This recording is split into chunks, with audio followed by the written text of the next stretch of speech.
Hi, friends. A few years ago, I realized and began to take inventory of the characteristics of leaders that had influenced my life and just what were their attitudes? What were their characteristics? And I realized that consistent amongst all those leaders was that they demonstrated immense gratitude.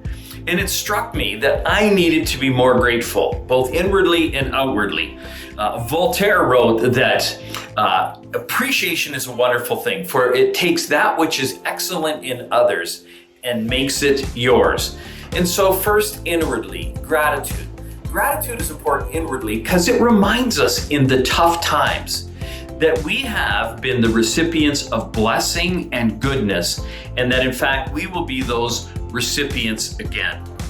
Dietrich Bonhoeffer wrote that in normal life, we tend not to realize how much more we have been given than we have given.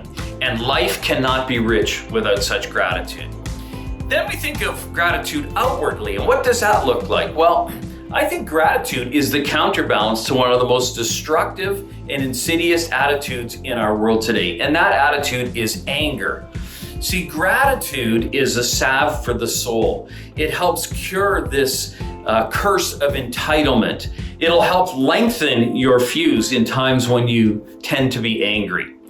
And when I realized that I needed to be more grateful, I decided to look at some of those leaders who personally I'd interacted with. And so in some cases I talked to them, in other cases I wrote them, and I interacted with them on what I was grateful to that they have bestowed, they had blessed my life with. One was a man who taught me a lot about forgiveness. One was a guy who taught me a lot about optimism. Another was a person who impacted me in the area of encouragement. And let me just tell you that they were grateful, not surprisingly, that I had shared that with them. And it did something for me. It made me a better person.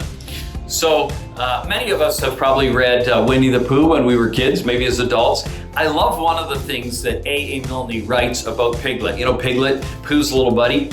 Milne writes this: Piglet realized that although his heart was so very small, that it could hold a very large amount of gratitude. I hope that will be us. I hope that our hearts will be filled with gratitude, that every day in every way, we will have an attitude of gratitude. This is the Leadership Minute.